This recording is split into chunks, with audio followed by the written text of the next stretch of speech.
Boom, showtime. Good morning, everyone. October 13th.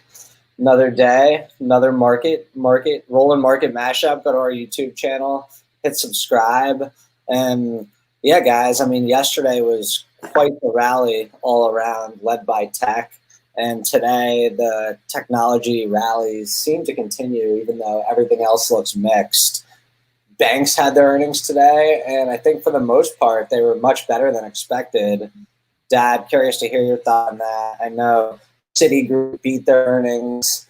They basically said that institutional clients helped them beat their earnings, and then JP Morgan beat their earnings. They said they had lower than expected provision for credit losses. So the key right there, because they had the stimulus and that kept a lot of businesses alive where they didn't default on loans, or the bank didn't foresee problems there. And they also probably overdid the second quarter in setting up provisions, so they had less in the third quarter. So it makes sense. It makes sense, and no one's really surprised that the banks are doing better. But the trading gains were really good, but not as good as the second quarter. It's still great. So, and then I'm just curious if, because I know yesterday you brought up the whole notion that if bonds were going to start to slip, it can cause the market to sell off. And I know yesterday, because of the holiday, bonds weren't trading, only stocks were. Did that have anything to do with such the ridiculousness of the rally that we saw yesterday, or are those two things completely unrelated? No, I mean, without the bonds to watch, I guess people had a clearer path to just dealing in stocks yesterday, but there's less people around. So, I don't think it means a lot from day to day. And my thinking on the bonds is more of a longer or medium term situation, not like imminent at all. Gotcha. And then another thing that I think is worth noting is that J&J paused their vaccine trial just due to some unexpected result among one of the patients. And if you remember, AstraZeneca did the same thing, and I think it's just protocol. It doesn't necessarily mean anything. But J&J did have a top-line beat on profit and revenue, and their stock is still down this morning. So I don't know if maybe it's just because it ran up kind of nice, or if it has something to do with the vaccine pause. But that's something worth noting, even though it doesn't seem to have too much of an impact on the overall market. Yeah, and I think it gives you if you're looking to get into J&J, that's the kind of headline you need to start getting into that stock. You want to buy it on weakness. That's the kind of weakness that's worth looking at. Not that this stock is weak by any means. It's been hovering around its size for months, but it gives you an opportunity to get involved if you haven't been. And aren't those the type of names that would possibly hold up well if the market ended up losing a lot of the recent gains and this rally proved to be more of a double top and we saw a much bigger correction here in the weeks ahead? Not saying that's going to happen, but if it did. No, any of the drug stocks are always looked at as defensive. The problem you run into is how will the drug companies be affected by a Biden administration? So that's kind of in the background of how you have to look at these things. But overall, drug stocks are defensive, for sure. And then to switch over to the electric vehicle space, because it's such a hot topic right now in the market, China reported their numbers, and they were up 67%, 138,000 units for the quarter, which was the most they've had. But I'm not necessarily sure that the street loved those numbers, because I think some of the electric vehicle companies, specifically out of China, are under a little bit of pressure this morning. I mean, don't get me wrong, they've had insane run-ups. I'm specifically looking at NIO, which is a stock that we sometimes talk about. Workhorse was down a little, but now that they're up on the news, obviously Nikola is kind of in a world of their own with everything going on, but they're also up on the news. But yeah, I mean, what are your guys' thoughts on those numbers in the electric vehicle space in general? Is it kind of getting ahead of itself, or are the numbers there to justify the craze that we've been seeing in these stocks? Yeah, I think these stocks have been ahead of the real numbers since they began. So I don't know what effect that would have on it unless they were absolute blowout, unexpected kind of numbers. I think Nikola got a downgrade in price target today to 26 from 29 from somebody. I just look at all that as fluff, all those stocks right now. I don't even pay attention to the narratives or anything. It kind of reminds me of those rides at the carnival. Yeah, but they're all related to Tesla and how Tesla reacts. Well, yeah, but Tesla is they're the star there. At the end of the day, we need to see things proven before these other companies are legit. Right now, it's all hearsay. Well, I think some of these are legit. Yeah, like NIO is a legitimate company. Nikola is more fluff, but some of these I don't like NIO though. I'm not a fan of any of these, to be honest. Great day trading stock. And then obviously we have to bring up Ford because this is clearly right now getting its time. Hopefully it lasts, but they got another upgrade this morning. Not as great as the one yesterday, but they got an upgrade to $9 from $8. And, their stock had a nice jump yesterday. It seems like it's going to potentially continue that jump today. Really exciting to see. And you still, I don't know what kind of positions people put on in this stuff, but you got to sell into the profit here, and then you can buy it back on a dip. I mean, I've been doing that with Ford and Vuzi, the same thing. Vuzi, I sold a little yesterday. Yeah, Vuzi, I was able to sell, a little bit, and then I bought it back near the close. I have no idea why it sold off, but it, kind of bounced from the lows. That's been an easy swing trading stock to monitor. Until it's not. Plug was an easy swing trading stock. Well, no, until it's not, and then you just own it and get rich. Yeah, that's the whole point. That's why I'm staying with Vuzi and, selling a little on the highs. And Plug, I was going to bring that up this morning. I think it's starting to look like an appealing entry again at these levels, maybe a little lower, but it was overbought. It's come down a little bit. And, you can't ignore the narrative there. Yeah, Plug is really, it's a hard sell-off yesterday. So what entry point are you feeling comfortable getting back in here? Well, I'm always comfortable at 0. That's you, Bob. Bobby 0.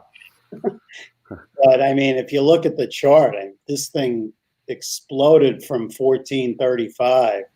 So, people can make a case that it fills that gap all the way down there. But more realistically, 16, I would look to get in this thing maybe mid-16s. 1650 maybe? Yeah, but only with a small position, because once the momentum starts on the downside, you don't know where it stops. Yeah, I personally would not be getting in this stock unless it got back down to 13, and maybe that never even happened. You might never be getting back in this. And I'd be content with that. The gap is at 14 and a quarter. So that's where you could get down to fill the gap, and it would still be in a major uptrend. That's how much the stock has moved. Yeah, it's insane, no doubt about it. And then the cruises are under a little bit of pressure again this morning. So Royal Caribbean is doing a stock offering with $500 million in stock and $500 million in convertible bonds. And they're down. I mean, look, very rarely when companies do stock offerings does it end well, in the short term at least, as far as the stock goes. I know it's a great move for the company because they're able to raise more money, but we saw the same thing in the last couple of weeks with DraftKings, and before that it was Penn. And anytime companies do this, the company definitely is under pressure. And then on top of that, I don't think it helps that they basically announced that they were pulling out their cruises in Australia, New Zealand, and a couple other places. So I think that's having a trickle-down effect with the other cruises. Carnival Cruise is down 50 cents pre-market. Royal Caribbean is the one I was just talking about. It's down almost $5 pre-market. What's another cruise name? Norwegian. Norwegian, Royal. Yeah, I I don't know. I might give Carnival a look today, not for a long-term thing, but it'll just be an interesting stock to follow today, I think. Yeah. These stocks have no earnings coming in for a while, and everyone knows why, and how long it's going to be is what no one knows. But I do think that there's a pent-up demand for people to take cruises, and as soon as people feel comfortable, they're going to be out there. And I think young people will be quick to it. And Carnival caters to a younger crowd than some of the others. So. Yeah, like when you heard Carl Icahn last week say how you're going to look back in 5 to 10 years and be like, oh man, I could have bought oil stocks at these levels. That's kind of how I feel about some of these cruise lines. I don't own any of them. Maybe I should. But the ironic thing is he won't be looking back for 10 years because he'll probably be dead. So. Yeah, that's why I listen to him saying that, and I'm like, eh. Well, he didn't say I'm going to look back. He said people are going to look back. Yeah. So, definitely – who knows? But another stock, now that, I know we've spoken about the electric vehicles in China, but now that we're on China in general, we haven't spoken about Alibaba in a while. And I noticed yesterday they have slowly been creeping higher, and they're at their new all-time highs at these levels. They're over 300 now. And, obviously a couple of years ago, there was a lot of discussion with the U.S.-China trade conflict. It seems like that's just taken a complete backseat to the COVID, which is kind of funny considering that probably made the relationship between the United States and China way worse. But is that something that was kind of all fluff, or is that going to resurface itself and people are going to be like, oh, how did I forget about the trade deal? I mean, what are your thoughts on these China stocks that have been flying high, like Baba? You have to tread carefully. Yeah, but I also think the trade stuff is going to go to the back burner big time if Biden's elected, and they'll have discussions. They'll be more civil. You won't hear about what we're thinking about with China like you do with Trump, because that'll all be behind closed doors. So I think it's good for the Chinese stocks. And, Biden victory, definitely. That's kind of like, to me, like the marijuana stocks. Yeah, look, China is going to be thrilled to be dealing with someone who is more stable. And that's how they look at it. Dealing with Obama again. Yeah, and we forgot to mention Disney, after the market closed yesterday, announced that they were kind of doing some sort of restructure, I guess a reorganization of their media company. They're up nice pre-market.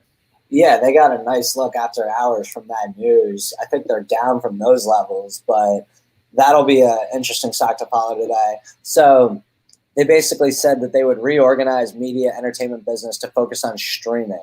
So, I think they're going to be going way more in the path of direct-to-consumer.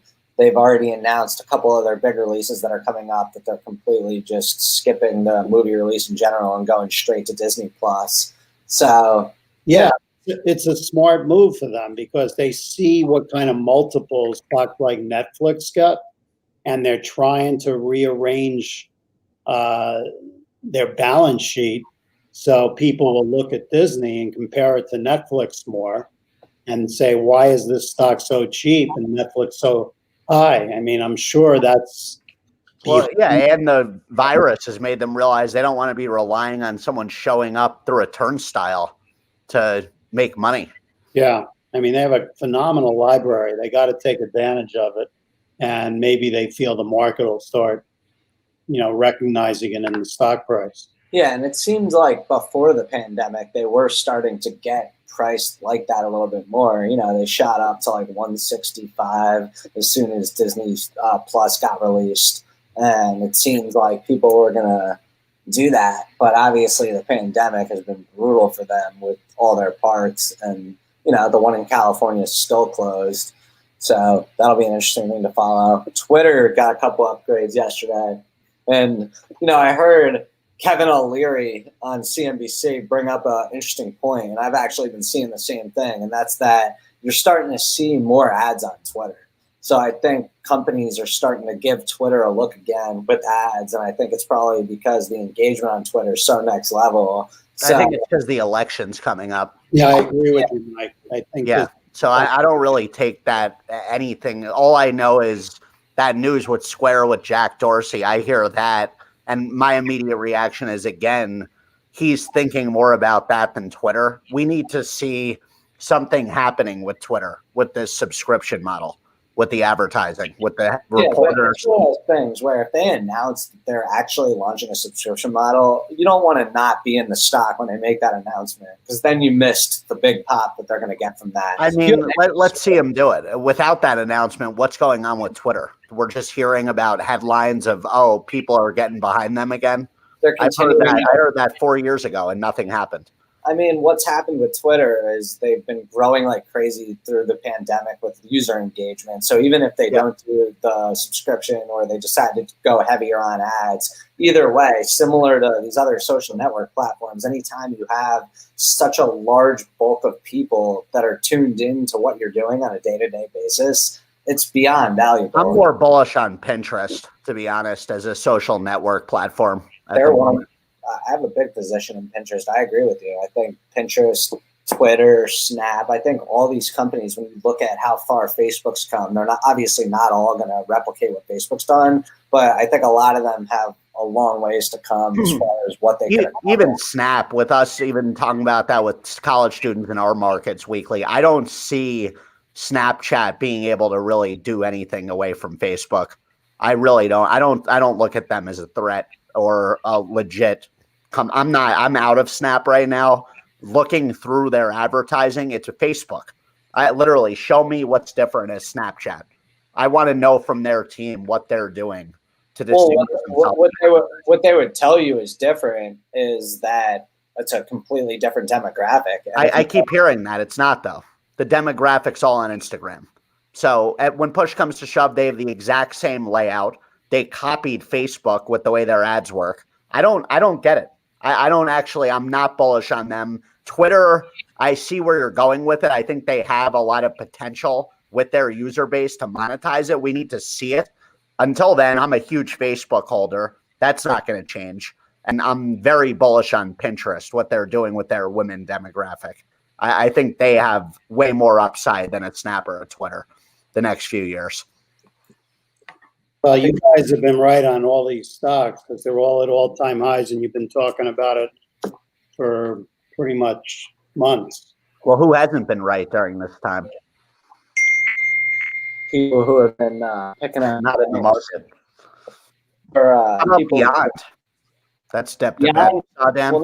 They got a downgrade this morning from Bernstein to 136 per share. I think that's because I sold off. I sold it yesterday. I hit the literally all-time highs. Not all-time highs, but year highs. Great day trading stock, beyond me.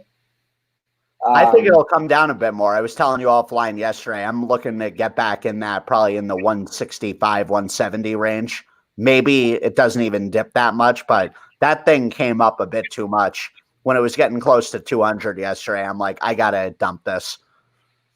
Yeah, it's going to be interesting to see what happens today after it got the downgrade. Obviously, under pressure this morning, down $7.50, which is almost 4%, and saying that it's rallied really, really hard. And if it ends up holding these 185 levels pretty good, I could see it just shrugging off this downgrade. Like going right back to 195 at the end of the day. And like making that push through 200, it wouldn't shock me. I know, one thing that Dad kind of taught me with this whole thing is when you have stocks that have like made these big circles, you basically get people stuck in the name or waiting for their opportunity to get out. And, that's probably why, not to switch names, but like a Rocket Mortgage might just be a dud for a couple of years because there's so many people now that are stuck in that 22 to 32 range. That's how I feel about Beyond. And it seems like maybe they've kind of ripped through a lot of those people. And I don't know. I mean, I like your bullish thesis on them. I agree. It's a little too much short term, but it's a phenomenal long-term play. They're going to be trading probably at $500 here in the next couple of years. So you could definitely make a case for Beyond to go way higher. I think it kind of depends on what the market as a whole is going to do. It'll go way higher soon. It's just, it was due for a little, pullback, and it might pull back a little more. Dad, what are your thoughts on the chart? On the chart? It's in no man's land, and it's very difficult to predict once it breaks out like this. I mean, comfort level for me would be looking back in the 160s to pick some up, and real comfort level anywhere around 145. I don't see this stock dropping below 150 again, to be honest, unless the market shits the bed like crazy. And let's think about that for a second. If you look at the move that the market's had, I know it's not quite to where it was at its recent all-time highs, but it's almost moved in more of a vertical way where you can make the argument that this is just not good. And I mean, okay, what you say you can't see it get back to 145. I could. What has changed in Beyond Meat's, business in the last month to cause it to go up 70 points in 1 month? Well, I think they've announced a lot of exciting partnerships that show that a couple things. They announced that they were opening their own factories for distribution, multiple factories, that shows that they're growing at a level that they need to do it all in-house. And their outreach has grown significantly. They've announced how many stores they're going into with Walmart. They got the different lines of foods that are coming out. I was eating, I know this is an example that's almost irrelevant, but just the fact that I was eating at a restaurant on Key Island the other day. And how is that irrelevant? Would that have happened 5 years ago? It's like when we were talking about Bitcoin, how mature it's become. Well, when I say irrelevant, irrelevant. Well, it's just a very, very, very small story. But yeah, it just shows they're growing a lot. Yeah, and you were in South Carolina with a Beyond Burger on a brunch. No, I know. Look, I think I was in Q Island, which is like a classy place. But no, I'm with you. But look, I think the bigger thing here is the market as a whole, which we haven't really talked about. No one's really kind of questioning it at all. And to me, it's starting to get a little one-sided with the narrative. And I'm starting to actually think that the market's going to take a nosedive here pretty soon because no one seems to be expecting it. Well, of course it is. The election's in like 3 weeks. Well, it may not be based on that at all. I mean, you know how people are. Why that's going to happen? I'll tell you right now. The polls are way off. I can guarantee you people think Biden's up huge. This is going to be contested because it's going to be a very close election. And that's going to lead to a shit show in the market. That's my guess. There is no way this is just going to be up. Biden wins. Trump's out of here. He won by a landslide. No chance. Well, I mean, that remains to be seen, but the polls are convincing people that... Yeah, the polls are we should start a Rolland Group poll. The reality is polling is so off. It's insane. Yeah, but historically, polls have been very accurate. Yeah, let's not use the word historically because we know how often that means nothing these days. Well, it's interesting because if you think about what happened last time, no one thought Trump was going to win. And as soon as he did, the market dropped like a rock. The futures overnight. And then obviously the next day it was this massive rally that continued for years. I wonder if the complete opposite would possibly happen if Biden's going to win, where it seems like everyone at this point is like, oh, Biden's good for the markets. Maybe that's kind of the opposite of what happened with Trump, where if Biden wins, you see the futures go up huge, and then we're actually in for a rough 4 years when people actually start to break apart what that means for a lot of these companies. I'm just throwing different things out there. I don't know. What I do know is DraftKings is just weak because they keep getting all these upgrades and can't get through 52. Yeah, I might dish that today. I made a quick buck. Maybe today's the day they get through 52. It's interesting that there's a lot of companies now giving them these same huge upgrades in the mid-60s. Yeah, like for partnerships with a specific NFL team for their brand. I just don't see the next level weight with that. I think their brand's already that big. Like, I don't see that an Eagles partnership really. Well, the next level thing that I think could easily happen is, like, for example, if we wake up to a California legalization of sports betting announcement, game over for a stock like DraftKings and Penn. I think they both fly. And I think that's where there's probably still a lot of room to run, is there's still, and that was like the original bull thesis, and that kind of has only gotten started a little bit. If they could start making those announcements, I think those have a lot more clout than like an Eagles partnership. But it's not only that. I mean, one thing I heard over the weekend, I never even thought of it, is these start with relationships with like the Eagles, but it could end up that at every stadium you're going to have a lounge for betting. And, I like that. And DraftKings, because they have the relationship, are going to be the ones running that. And that's how it kind of works in the UK. Like if you go to the racetrack, you'll see the individual bookies, kind of in the parking lot, and you can bet on the horses there instead of going in and betting on them officially at the track. And they all have their own odds. So I think there's a long way to go. The runway's there.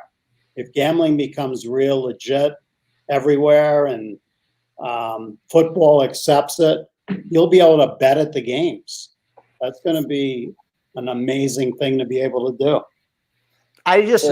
That is amazing. But these people are already able to bet at the games on these leagues.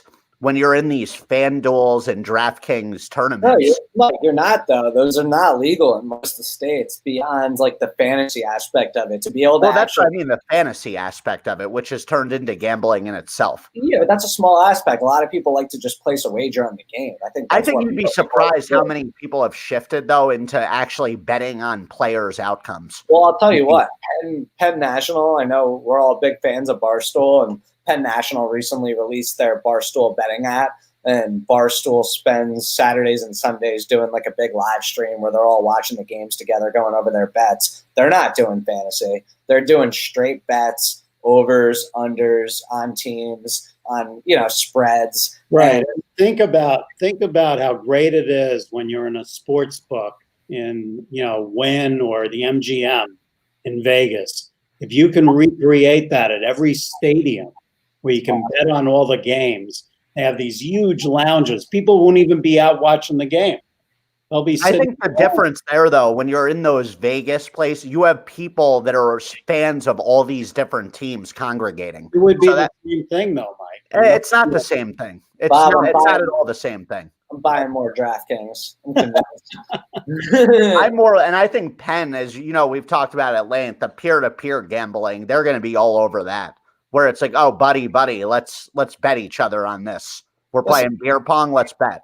Penn is almost like Bitcoin in the sense that a lot of the times it's kind of just slow and dead, but when it randomly has its moments, you do not want to not be in that stock, because when it gets popular, it just acts completely irrational, and it seems like when it's not, it at least holds up. And right now is a moment where maybe Penn's going through one of its consolidation periods, but I'm not missing out on the next bull run to 85 that it's inevitably going to do at some point.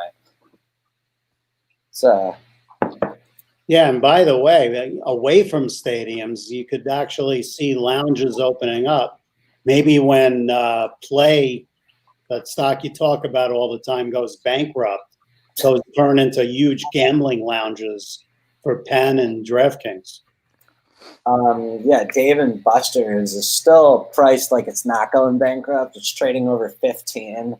And Mike, just to touch on GameStop, GameStop's trading at $11.92. Yeah, I bought more at $11.50 yesterday.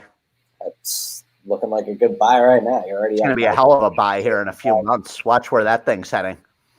Yeah, a couple other upgrades today. The stocks we mentioned. Carrier got one today. Price target 45. Ooh. Yeah. So that's the MPS is starting to bounce back. And Compass had 3 upgrades today. So that's the MPS. Yeah, $50, 65, and then Outperform. I don't know what the price target was.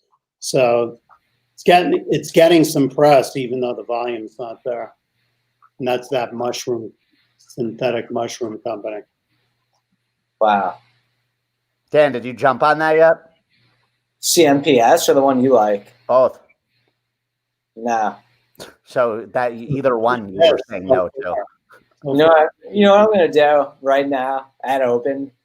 I'm gonna dump my CLLS and put it into CMPS. Smart move.